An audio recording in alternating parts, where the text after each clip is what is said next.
Hi, everyone, and welcome to God's Plan, Your Part, a podcast where our goal is to read the entire Bible in a year, seeking to understand God's plan of redemption while discovering daily and practically your part in it. Hey, guys. Today we are getting back into our chronological journey into the life of David at this point. We are looking at two different books today. We'll be in 2 Samuel chapter 5, verses 1 through 10, actually not even a whole chapter. And then we will be moving into 1 Chronicles, chapters 11 and 12. So today, it's kind of interesting because the first reading is like this super shortened, actually my part of the reading, very short version of the same story that we will hear again, much more drawn out and detailed in the two chapters in Chronicles. So, what do you think about all that we've read today? My first terrible confession is I'm very excited to be back into narrative. Yep. I think we share that. I did actually. I always grow to enjoy the Psalms more the more I read them. So probably I should pay attention to that. I think, and I came into this too, like, oh, I love the Psalms, I love it. But actually, when you take the time to actually read them, like over and over and over again, you realize the repetitive nature, and it's actually kind of like, oh man. Same thing. We get it. God is great. No, that is actually terrible. I just don't resonate with them as well. But we are back in the story. To just catch you up, so I know I've picked up quite a few new folks lately. We have talked at length about Saul being king, Saul kind of pursuing David for a long time. David has this incredible faith in God's plan and God's action. Not only does he believe in God, he trusts that God will act on his behalf. And so David is in all of these situations where he could take over the kingdom for himself, but he refuses to. And so now we've seen recently Saul died in battle.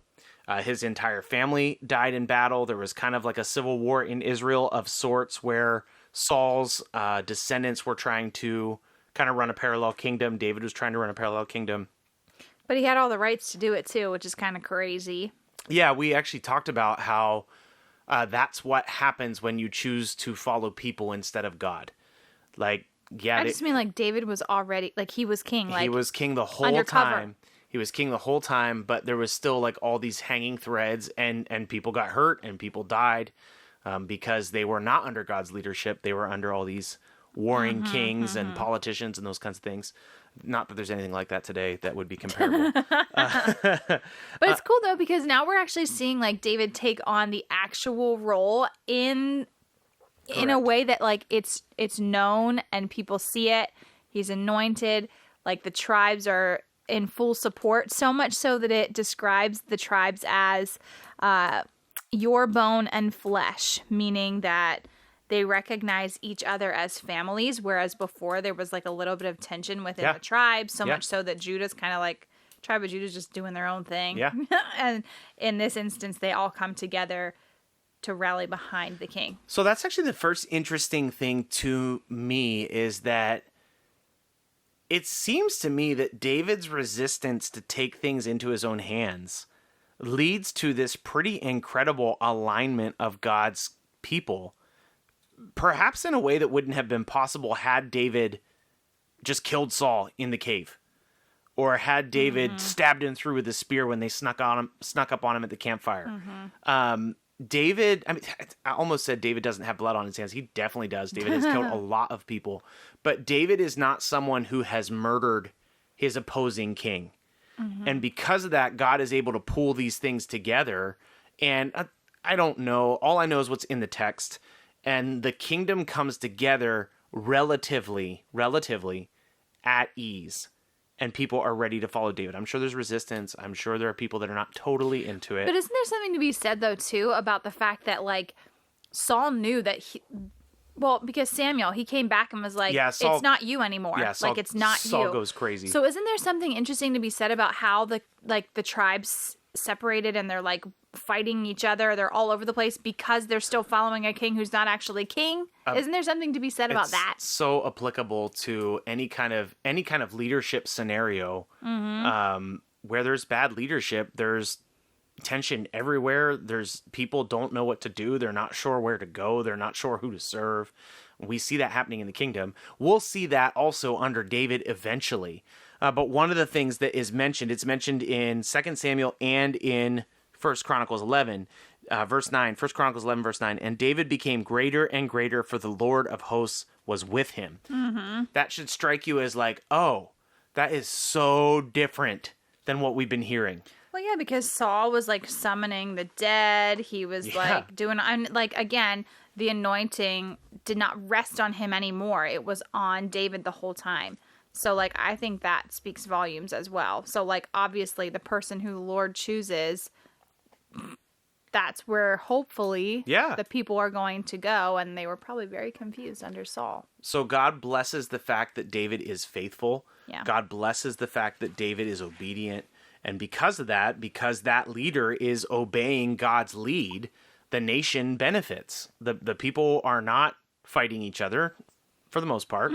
Like I said, like there's probably a lot here that, you know, this is a whole kingdom, and there's politics and there's power and all those kinds of things. We don't know exactly what it was like, but the text in 2 Samuel and in 1 Chronicles makes it seem like it came together pretty easily, and the people are pretty happy.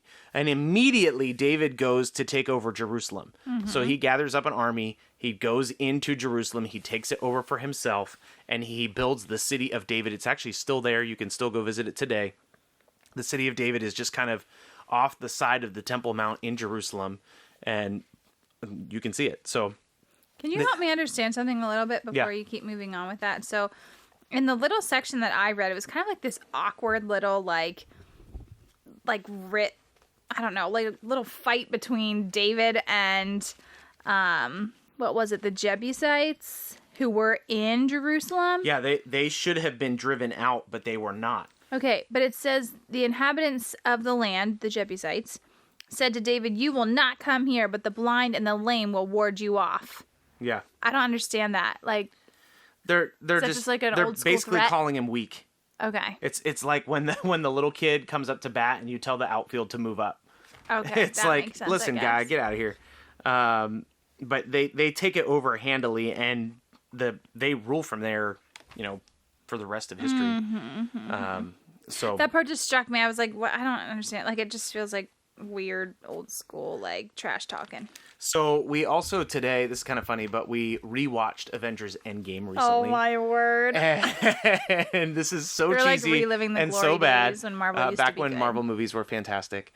There's the scene where like this is so lame. All the heroes. Everybody comes out together. of the portals. Everybody gets unsnapped. They all come back together, and Captain America finally says, "Avengers assemble."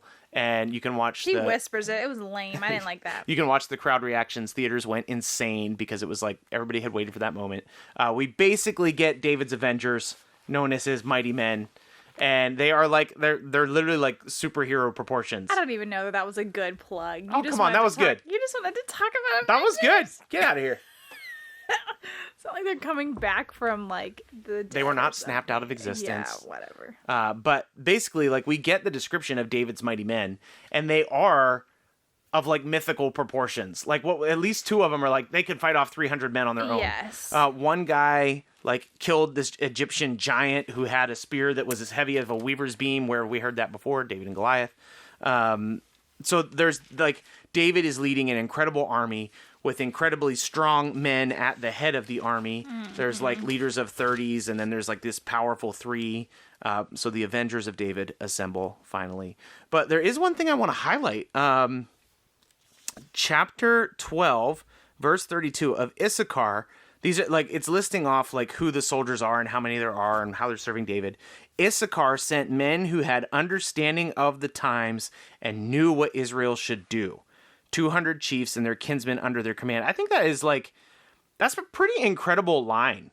Like, imagine if you were under leaders who understood the times and knew what they should do. That to me, I read that and that seems like men of God, faithful men who are prepared to act on what God has called them to do, and you can trust them to do it. I also think it's interesting, too, that, like, that specific tribe, it almost seems like those are where, like, the wise men are coming from. And then, like, others are, like the tribe of Judah, like, they're the fighters. So, like, there's, like, all these different pieces and, like, characteristics of each of these tribes that, like, definitely counts on the other. Characteristics are really interesting because even Zebulun, it says, Zebulun sent 50,000 seasoned troops equipped for battle with all weapons of war to help David with singleness of purpose. Like they had one thing in mind, serving David well. David's one thing in mind was serving God well. So by extension, these men are concerned about serving God and only God. Yep. And so you do get kind of this, like, I don't think it's by accident. The chronicler is trying to remind people of their history.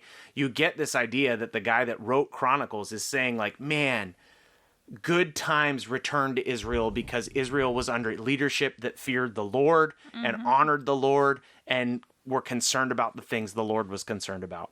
And then it kind of ends the whole thing, the chapter 12, it just says there was joy in Israel again. And when have we heard that? Not for a long time. It's been a while. It has been a while.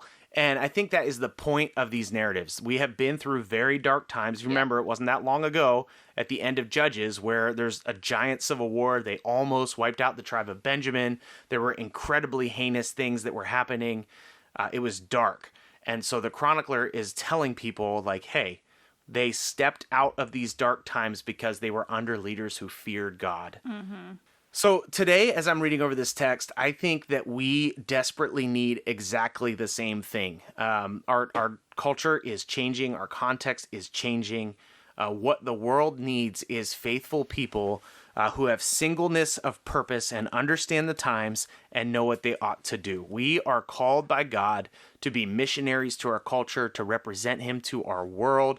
I think it is time that we hold fast to what God has called us to hold fast to. We serve him with singleness of purpose without any distractions, without anything drawing us away from him, representing God wholly and fully to a world that is increasingly more fallen, to be honest. I don't know what that looks like in your communities, in your context. I just encourage you to serve God boldly wherever he has placed you. Don't be ashamed of your faith. Don't be ashamed of the gospel. Serve the Lord, be obedient to him, because what we have seen in this text is that when people serve the Lord, the people that are around them benefit. And I think that is what God is calling us to do. And whatever that looks like for you, I encourage you to step out in boldness and faith today with singleness of purpose, doing what the Lord has called you to do. So we'll be back again tomorrow. See you then. Thanks so much for listening to our take today. Before we get into the reading, if we could just ask you one thing. If you've been enjoying the podcast, if you could subscribe to us and then leave a rating and review. We'd love to hear from you, and every rating we get helps us reach more people. Ultimately, we're just trying to reach people with the truth of God's word, and your review will help us do that. So thanks so much for being invested in the podcast. Here's the reading for today. 2 Samuel 5, verses 1 through 10. Then all the tribes of Israel came to David at Hebron and said, Behold, we are your bone and flesh. In times past, when Saul was king over us, it was you who led out and brought in Israel. And the Lord said to you, You shall be shepherd of my people Israel, and you shall be prince over Israel. So all the elders of Israel came to the king at Hebron. And King David made a covenant with them at Hebron before the Lord, and they anointed David king over Israel. David was 30 years old when he began to reign, and he reigned for 40 years. At Hebron he reigned over Judah 7 years and 6 months, and at Jerusalem he reigned over all Israel and Judah 33 years. And the king and his men went to Jerusalem against the Jebusites, the inhabitants of the land, who said to David, You will not come in here, but the blind and the lame will ward you off, thinking, David cannot come in here. Nevertheless, David took the stronghold of Zion, that is, the city of David. And David said on that day, Whoever would strike the Jebusites, let him get up the water shaft to attack the lame and the blind, who are hated by David's soul. Therefore it is said, The blind and the lame shall not come into the house. And David lived in the stronghold and called it the city of David. And David built the city all around, from the Millo inward. And David became greater and greater, for the Lord, the God of hosts, was with him. 1 Chronicles chapter 11. Then all Israel gathered together to David at Hebron and said, Behold, we are your bone and flesh. In times past, even when Saul was king, it was you who led out and brought in Israel. And the Lord your God said to you, You shall be shepherd of my people Israel, and you shall be prince over my people Israel. So all the elders of Israel came to the king at Hebron, And David made a covenant with them at Hebron before the Lord. And they anointed David king over Israel according to the word of the Lord by Samuel. And David and all Israel went to Jerusalem, that is, Jebus, where the Jebusites were, the inhabitants of the land. The inhabitants of Jebus said to David, "You will not come in here." Nevertheless, David took the stronghold of Zion, that is, the city of David. David said, "Whoever strikes the Jebusites first shall be the chief and commander." And Joab, the son of Zeruiah, went up first, so he became the chief. And David lived in the stronghold. Therefore it was called the city of David. And he built the city all around from Milo in complete circuit. And Joab repaired the rest of the city. And David became greater and greater, for the Lord of hosts was with him. Now these are the chiefs of David's mighty men, who gave him strong support in his kingdom, together with all Israel to make him king, according to the word of the Lord concerning Israel. This is an account of David's mighty men. Jashobim the Hakamite was a chief of these three. He wielded his spear against 300 whom he killed at one time. And next to him among the three mighty men was Eleazar the son of Dodo the Ahohite. He was with David at Pashdamim, where the Philistines were gathered there for battle. There was a plot of ground full of barley, and the men fled from the Philistines. But he took his stand in the midst of the plot and defended it and killed the Philistines. And the Lord saved them by a great victory. 3 of the 30 chief men went down to the rock to David at the cave of Adullam, where the army of the Philistines had encamped in the valley of Rephaim. David was then in the stronghold, and the garrison of the Philistines was then at Bethlehem. And David said longingly, "Oh, that someone would give me water to drink from the well of Bethlehem that is by the gate." Then the 3 mighty men broke through the camp of the Philistines and drew water out of the well for Bethlehem that was at the gate, and took it and brought it to David. But David would not drink it. He poured it out to the Lord, and he said, "Far be it from me before my God that I should do this. Shall I drink the lifeblood of these men? For at the risk of their lives they brought it." Therefore he would not drink it. These things did the 3 mighty men. Now Abishai, the brother of Joab, was chief of the 30, and he wielded his spear against 300 men and killed them all, and won a name beside the 3. He was the most renowned of the 30, and became their commander, but he did not attain to the 3. And Benaiah the son of Jehoiada was a valiant man of Kaziel, a doer of great deeds. He struck down 2 heroes of Moab. He also went down and struck down a lion in a pit on a day when the snow had fallen. And he struck down an Egyptian, a man of great stature, 5 cubits tall. The Egyptian had in his hand a spear like a weaver's beam. But Benaiah went down to him with a staff and snatched the spear out of the Egyptian's hand and killed him with his own spear. These things did Benaiah the son of Jehoiada, and won a name beside the 3 mighty men.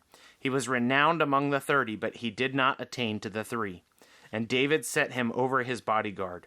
The mighty men were Asahel the brother of Joab, Elhanan the son of Dodo of Bethlehem, Shamath of Herod, Helaz the Pelonite, Ira the son of Ikesh of Tekoa, Abiezer of Ananoth, Sibbecai the Hushathite, Eli the Ahohite, Maharai of Nephathah, Helad the son of Bana of Nephthavah, Ithai the son of Ribai of Gibeah, and the people of Benjamin, Benaiah the Pirathon, Hurai the brooks of Gosh, Abiel the Abathite, Asmaveth of Bahanam, Elihabah the Shalbonite, Hashem the Gizonite, Jonathan the son of Shegi the Hararite, Ahiam the son of Sakar of Harite, Elphiel the son of Hefer the son of the Mechorite, Ahijah the Pelonite, Hezro of Carmel, Nari the son of Ezbai, Joel the brother of Nathan, Mibhar the son of Hagri, Zalak the Ammonite, Neharai of Beeroth, the armor-bearer of Joab the son of Zeruiah, Ira the Ithrite, Gareb the Ithrite, Uriah the Hittite, Zabad the son of Ahalah, Adoniah the son of Shiza the Reubenite, a leader of the Reubenites, and 30 with him, Hanan the son of Makkah, and Jehoshaphat the Mithnite, Uzziah the Ashtarite, Shammah, and Jael the sons of Hotham the Ararite, Jediel the son of Shimri, and Joah his brother the Tizite, Eliel the Mahavite, and Jerubai and Joshviah, the sons of Elnam, and Ithma the Moabite, Eliel and Obed, and Jasiel the Mesboite. Now these are the men who came to David at Ziklag, while he could not move about freely because Saul the son of Kish. And they were moving among the mighty men who helped him in the war. They were bowmen and could shoot arrows and sling stones with either the right or the left hand. They were Benjamites, Saul's kinsmen. The chief was Ahiezer, then Joash, both sons of Shema and Gibeah, also Jeziel and Pelat, the sons of Asmaveth, Bacharah, Jehu, and Anahath, Ishmaiah of Gibeon, a mighty man among the 30 and a leader over the 30, Jeremiah, Jahaziel, Jehonan, Jozabad of Gedaliah, Eluzai, Jeremoth, Bealiah, Shemariah, Shephaniah the Heraphite, Elkanah, Isahiah, Azarel, Jozer, and Jashubim, the Korahites, and Jola and Zebediah, the sons of Jeroham of Gedor. From the Gadites there went over to David at the stronghold in the wilderness mighty and experienced warriors, expert with the shield and spear, whose faces were like the faces of lions, and who were swift as gazelles upon the mountains. Ezer the chief, Obadiah second, Eliab third, Mishmana fourth, Jeremiah fifth, Attai sixth, Eliel seventh, Johanan eighth, Elzabad ninth, Jeremiah 10th, Machbani 11th. These Gadites were officers of the army. The least was a match for 100 men, and the greatest for 1,000. These are the men who crossed the Jordan in the first month, when it was overflowing at all its banks, and put to flight all those in the valleys to the east and to the west. And some of the men of Benjamin and Judah came to the stronghold to David. David went out to meet them and said to them, "If you have come to me in friendship to help me, my heart will be joined to you. But if you betray me to my adversaries, although there is no wrong in my hands, then may the God of our fathers see and rebuke you." Then the Spirit clothed Amasai, the chief of the 30, and he said, "We are yours, O David, and with you, O son of Jesse. Peace, peace to you, and peace to your helpers, for your God helps you." Then David received them and made them officers of his troops. Some of the men of Manasseh deserted to David when he came with the Philistines for the battle against Saul. Yet he did not help them, for the rulers of the Philistines took counsel and sent him away, saying, "At peril to our heads he will desert to his master Saul." As he went to Ziklag, these men of Manasseh deserted to him: Adnah, Jozabad, Jadiel, Michael, Jozabad, Elihu, and Zelathai, chiefs of thousands in Manasseh. They helped David against the bands of raiders, for they were mighty men of valor and were commanders in the army. For from day to day men came to David to help him, until there was a great army like an army of God. These are the numbers of the divisions of the armed troops who came to David in Hebron, to turn the kingdom of Saul over to him, according to the word of the Lord. The men of Judah bearing shield and spear were 6,800 armed troops. Of the Simeonites, mighty men of valor for war, 7,100. Of the Levites, 4,600. The prince of Jehoiada, the house of Aaron, and with him 3,700. Zadok, a young man, mighty in valor, and 22 commanders from his own father's house. Of the Benjamites, the kinsmen of Saul, 3,000, of whom the majority had to that point kept their allegiance to the house of Saul. Of the Ephraimites, 20,800, mighty men of valor, famous men in their fathers' houses. Of the half-tribe of Manasseh, 18,000, who were expressly named to come and make David king. Of Issachar, men who had understanding of the times, to know what Israel ought to do, 200 chiefs, and all their kinsmen under their command. Of Zebulun, 50,000 seasoned troops, equipped for battle with all the weapons of war, to help David with singleness of purpose. Of Naphtali, 1,000 commanders, of whom there were 37,000 men armed with shield and spear. Of the Danites, 28,600 men equipped for battle. Of Asher, 40,000 seasoned troops ready for battle. Of the Reubenites and Gadites and the half-tribe of Manasseh from beyond the Jordan, 120,000 men armed with all the weapons of war. All these men of war, arrayed in battle order, came to Hebron with a whole heart to make David king over all Israel. Likewise, all the rest of Israel were a single mind to make David king. And they were there with David for 3 days, eating and drinking. And their brothers made them a preparation for them. And also their relatives from as far as Issachar and Zebulun and Naphtali came bringing food on donkeys and on camels and on mules and on oxen, abundant provisions of flour, cakes of figs, clusters of raisins, and wine and oil, oxen and sheep, for there was joy in Israel. Thanks so much for listening to God's Plan, Your Part. If anything stuck out to you, if you have any questions, or if you'd like to receive a Bible, you can email us at godsplанyourpart@gmail.com. Also, if you're enjoying the podcast, please consider supporting us through the link in our description. We love that you're on this journey with us, and we hope you have a great day. See you tomorrow.